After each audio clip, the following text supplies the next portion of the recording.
Okay တင်တော့ကျွန်တော် training ကွင်းနဲ့ဝင်လာခဲ့နော်ဝင်လာပြီးတင်ရင်တို့ကင်ကျင်တဲ့တနက်ကိုကင်လာခဲ့ပါ Okay ကျွန်တော်တို့အထဲမှာပြောပြသွားမယ်ဘာတွေပြောင်းအောင်လဲဆို stain နဲ့ကိုဝင်လိုက်ပါ stain နဲ့ဝင်လိုက်ပြီးတော့ဒီနေ့တော့ CI style နဲ့ပြောမယ်နော်ဘာလို့တင်ပြီးလဲဆိုတော့ CI ကွာဟုတ်တယ်မလားအဲဆိုတော့ graphic နဲ့ဝင်လိုက်မယ်နော် graphic နဲ့ကိုဝင်လိုက်ပြီးတော့ကျွန်တော်တို့ဒီမှာပြောင်းရမယ့်ဟာတွေကိုကျွန်တော်ပြောချင်တာကအပေါ်ဒီဘိုင်းတော့ကျွန်တော်တင်ရင်တို့တော်တော်များသိပြီးသားပါကျွန်တော်တို့နည်းနည်းလေးရှင်းပြသွားမယ်ဒီပေါ်ကောင်တွေကိုမဖွင့်မလဲကျွန်တော်တို့ဒီ smoke နဲ့ပဲဆိုတော့နောက်ပြီးကျွန်တော်တို့အဓိကထားပြီးစောရမှာဒီပေါ် graphic အဓိကမထားနဲ့ graphic ဆိုတာပုံပြောတာဗျပုံလှအောင်ပါညာဆို graphic ထဲမှာသွားချိန်ဆိုတာပုံနဲ့ပတ်သက်တာကိုပြောတာเนาะ graphic ကဒီပေါ်က graphic တွေကျွန်တော်တို့ပြောင်းမယ်ဆိုကျွန်တော်ပုံတွေလှတယ်ကွာအရေးတွေပါတွေပေါ်တယ်အဲ့တော့ graphic ကိုအဓိကမထားရင်မစော့နဲ့ငါတို့ပတ်စီစော့ရင်ဘာလို့လဲဆိုတော့ကိုရီးယားစကီးကောင်းအောင်စော့မှာအဲ့လို brand design တွေကကြာရင် graphic အားတင်ထားပြီးတော့ FPA ကနည်းနည်းလေးပဲရတယ်ဆိုပြစ်လို့မကောင်းဘူးเนาะ okay ကျွန်တော်တို့ graphic ကိုကျွန်တော်ဒီ smoke မှာပဲထားလိုက်မယ်เนาะကျွန်တော် FPA ကိုကျွန်တော်မှာ90 FPA တိပါတယ်အဲ့တော့90 FPA တိတင်တယ်တကယ်ကျွန်တော်ကြတော့ဘယ်လောက်ထိပါတော့ပါတဲ့အထိအကုန်လုံးတင်မလား okay เนาะအဲ့ဒါတင်ပြီးသွားပြီဆိုရင် okay ကျွန်တော်အောက်ဆွဲချလိုက်မယ်ကျွန်တော်တို့ဒီ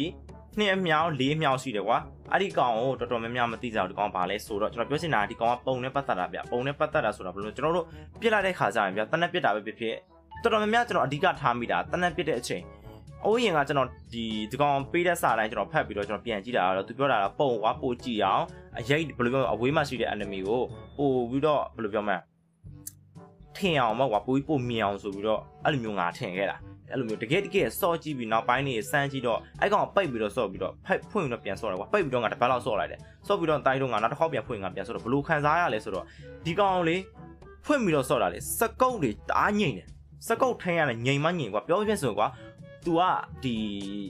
ီစမှုပူကြတယ်ကွာတဘောပေါက်တယ်မလားဘယ်လိုပြောပို့ပြီးတော့ကစားရတာပို့ပြီးတော့စကုတ်ထင်းရလွယ်တယ်ပုံဒီပုံ FPN နဲ့အကုန်လုံးဖွင့်ပြီးတော့ဒီကောင်အကုန်လုံးတင်ပြီးတော့စော့ရင်ပုံနေပါတွေကအစသွားတာဘယ်လိုစမှုတအားကြတယ်ကွာကစားရတာအဆင်ပြေတယ်ကွာအဲ့တော့ဒီကောင်ကိုအကုန်တင်ကျွန်တော် iPad တွေကဖုန်းအမြောက်တိရတယ်เนาะကျွန်တော်တို့ဒီရိုးရိုးကျွန်တော်ဖုန်းနဲ့ဆိုရင်2လောက်ပဲရတော့မှထင်တယ်ကျွန်တော်စိတ်ထင်เนาะဖုန်းတော်များ2လောက်ပဲရတယ်ဗျအဲ့တော့ကျွန်တော်2ရဆိုတော့2တင်လိုက်โอเคအဲ့ဒါတစ်ချက်နောက်ဒုတိယတစ်ချက်ကဘာလဲဆိုတော့ကျွန်တော်ဒီကောင်တော့ဒါအလင်းကွာဒါ game ထဲမှာအလင်းအမှောင်ဒါကတော့တင်လို့သိပြီးသားနောက်ဆုံးတစ်ချက်ကဒီအောက်ကဒီကောင်ကိုတင်ကျွန်တော်အကုန်တင်ပလိုက်เนาะအဲ့ကောင်ကဘာလုပ်လဲဆို screen မျက်နှာပို့ပြီးတော့ကျေအောင်လုပ်တာသဘောပေါက်သဘောပိုင်ပြပါတယ်ကျွန်တော်အကုန်လုံး short လိုက်တာကြည့်နော် screen မျက်နှာကြီးကြီးသွားဆိုတော့ကွာကြီးသွားမှာကြောက်သွင်းလိုက်တာပုံစံမျိုးကြောက်သွင်းလိုက်တာသဘောပေါက်တယ်နော် okay ပြန်ချယ်ပြမယ်ဒီမှန်ဝဲကြည့်တော့ဒီမှန်ဝဲကြည့်တာနော်ပြန်တင်လိုက်မယ် okay နှိပ်လိုက်မယ်ကြည့်တာနော်တွေ့လားဘေးကဘောင်းတွေပါတွေပေါ်လာခုနဘောင်းမပေါ်ဘူးဘောင်းတွေပါပေါ်လာလို့လားအဲ့လိုမျိုးပဲ screen မျက်နှာကိုပို့ပြီးတော့ကျယ်ဝအောင်လုပ်တာ okay အဲ့ဒါတစ်ချက် graphic ထဲမှာဝင်ပြောင်းနောက်တစ်ချက်ကျွန်တော်တို့ setting ထဲဝင်ပြီးတော့ကျွန်တော်တို့ဒီအပေါ်ကဒုတိယစာတန်းကိုနှိပ် okay နှိပ်ပြီးဆိုကျွန်တော်တို့လောက်ရမှာဒီအောက်ဆွဲချလိုက်ဒီကောင်ကကျွန်တော်တို့ဒါဒီကနော်ဒီနေရာမှာတစ်ချက်လောက်ရမယ်ဘာလို့ပထမဆုံးအချက်ဒီဘက်ဆမ်းမှာဒါကတော့တော်တော်များလည်းသိကြပါတယ်မသိတဲ့တင်ငယ်များရှိလိမ့်မယ်ဒီကောင်ကဘာလဲဆိုကျွန်တော် movement တွေနှေးတယ် movement ဆိုတော့ကွာပြေးရင်နှေးတဲ့တင်ငယ်ချင်းများအတွက်ပြောပြတာပြေးရင်နှေးရဆိုတဲ့တင်ငယ်ချင်းများနော်အဲ့ဒီကောင်ကိုပိတ်ထားပြမယ်ပိတ်လိုက်မယ်မပြေးပြမယ်နှေးရသလားအဲ့လောက်ပဲပြေးလို့ရဒါဂိမ်းဆုံးပြေးတာလားအဲ့လောက်ပဲပြေးလို့ရတယ်အဲ့ဒီကောင်ကိုကုန်တင်မလိုက်ဝင်လာတိတယ်ဒုတိယစာတန်းကိုပြောင်းလို့ဝင်လိုက်မသိဆိုအနောက်ပြန်ဆုပ်ရည်အမှန်ပြေးတာမြန်သွားလိမ့်မယ်ကျွန်တော်ကစားရင်ဘာလို့မြန်လဲဆိုတော့ကျွန်တော်အကောင်အကုန်တင်ထားတယ်အမှတစ်ချက်ပြေးတာမြန်အောင်လုပ်တာနော်အမှတစ်ချက်နောက်တစ်ချက်ကကျွန်တော်တို့ဒီ control ထဲဝင်လိုက်ပြေးတာကိုမြန်ခြင်းနဲ့တွက်ခြင်းနဲ့ဆိုရင် control 3ခုရှိတယ်1 2 3မှာ3ကိုဆော့ပြီးရင်ကျွန်တော်ဒီမြားလေးကိုမြန်ခြင်းနော်တအားမြန်ခြင်းဒီမြားလေးကိုဒီအောက်မှာဆွဲချလိုက်ဒီခလုံးနဲ့ကွက်တိထားလိုက်ဆွဲချလိုက်ကွာအဲ့ဆိုရင်စောင်ရမ်းမြန်တယ်ဒါပေမဲ့ကျွန်တော်ကဘာလို့အောက်ဒီမှာဆွဲချတာလဲဆိုတော့ဒီကောင်ကတစ်ချက်ကဒီ lady ခုန်ချလာပြီးတော့အောက်ရောက်တဲ့တစ်ချက်မှာနည်းနည်းလေးနှီးတယ်အဲ့ဒီတစ်ချက်မှာနည်းနည်းလေးနှီးတယ်အဲ့ကြောင့်ကျွန်တော်တဝက်လောက်ပဲထားတယ်အကုန်မထားဘူးအကုန်လုံးထားရင်ဘာတအားမြန်တော့ကွာ movement မြန်ပြမယ်မကြည့်တဘောမှာကြည့်တာတော့ဒါတဝက်ပဲထားပြီးပြတာနော်တဝက်ပဲထားပြတာအကုန်လုံးထားပြီးပြမယ်ဟဲ့ဟုတ်ကုန်ထိုးတယ်မှာအောက်ဆုံးဆွဲချပါပြီးတော့ဆဲတာပြတ်ထွက်ကြည့်တာကျွန်တော်လိုက်နေမစိုးဘူးကျွန်တော်လိုက်ထွက်တာတင်းတော့တိတာမသိကျွန်တော်ကစားရတာပိုပြီးမြန်တယ်မယုံစမ်းကြည့်ဗျာဒါပြောချင်လက်အိတ်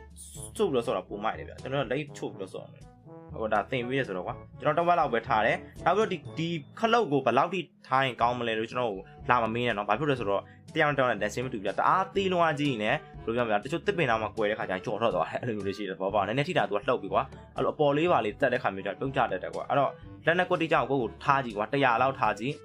short ထားကြည့် စမ်းထားကြည့်ဘလို့ဟာနဲ့ဆင်ပြေလဲဆိုတာချက်ချင်းမရဘူးကွာအဲ့လိုပွဲထဲမှာလည်းစော်ကြည့်training ကိုထဲမှာလည်းစမ်းကြည့်တခါကျရင် training ကိုထဲမှာစမ်းတာ okay ပြီမပွဲထဲရောက်ရင်မ okay တာရှိတယ်အဲ့တော့ကိုဖြည်းဖြည်းချင်းပြောင်းသွားကွက်တိကြအောင်เนาะအချိန်နဲ့တော့ယူပါ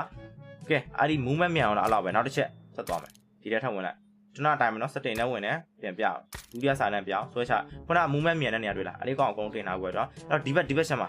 TPP နဲ့ FPP နဲ့ရှိတယ်အဲ့ဒီကောင်နှစ်ခုလုံးအပြည့်တင်မလိုက်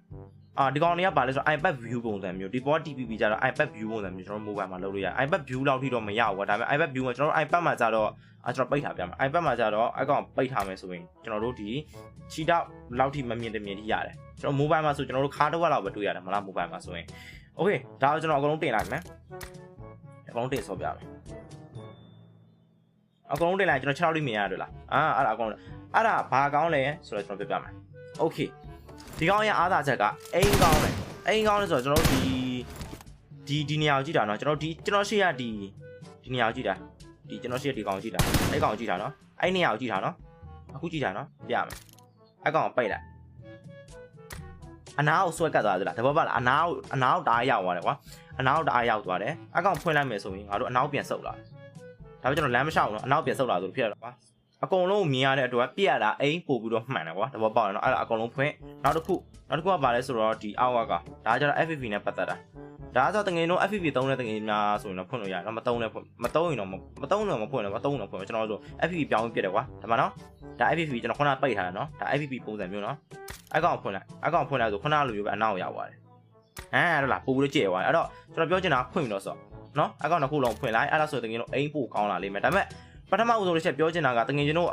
ပိတ်ထားတဲ့တငယ်ချင်းများဆိုရင်ဘာဖြစ်မလဲဆိုတော့ချက်ချင်းဖွင့်လိုက်တဲ့ဆိုရင်အိမ်နဲ့လွဲမယ်လွဲဆိုတာကျွန်တော်ပြောပြမယ်ကျွန်တော်ဆို guide ဆော့တယ်နော်တင်တို့ကြတော့ဒီအနီကကိုဘယ်လိုမှ guide only လိုမျိုးကျွန်တော်လိုမျိုးဖွင့်လာပါတော့ကျွန်တော်က only ဖွင့်တယ်ဗျအဲ့လိုဖွင့်သမားတွေကြတော့အိမ်နဲ့လွဲတယ် ADS သမားတွေလည်းလွဲမှာပဲအဲ့တော့ကျွန်တော်အရင်ဦးဆုံးဘာလာလောက်ရမလဲဆိုတော့ကျွန်တော် setting နဲ့ဝင်လာတဘောမှာကျွန်တော်ဆို guide လိုဗျဒီမှာကျွန်တော်တဘောမှာကျွန်တော်400ဆော့မယ်ဒီမှာကျွန်တော် no စကုတ်မှာစကုတ်ချိန်မတက်ဘူးဆိုရင်ကျွန်တော် video file တင်လာပြီးသားเนาะစကုတ်ချိန်နဲ့ video file ရှိတာဒါတွားကြည့်လို့ရပါတယ်เนาะအဲ့တော့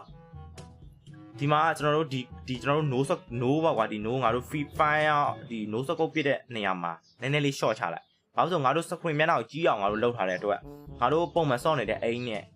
ပွက်တိမကြတော့ဘာလို့ဆိုငါတို့ screen မျက်နှာကိုကြီးအောင်လုပ်လိုက်တဲ့အတွက်ငါတို့အိမ်ကပိုးလို့မြန်သွားပြီအဲ့တော့ငါတို့သဘောမှာငါတို့400ထားတယ်ကွာ400ထားဆိုတာယူငါတို့ short ချလိုက်20လောက် short လိုက်ဒါမှ20လောက် short ကြည့်လိုက်20လောက် short ကြည့်လို့ပြည့်ကြည့်ကွာပြည့်ကြည့်လို့မှအိမ်က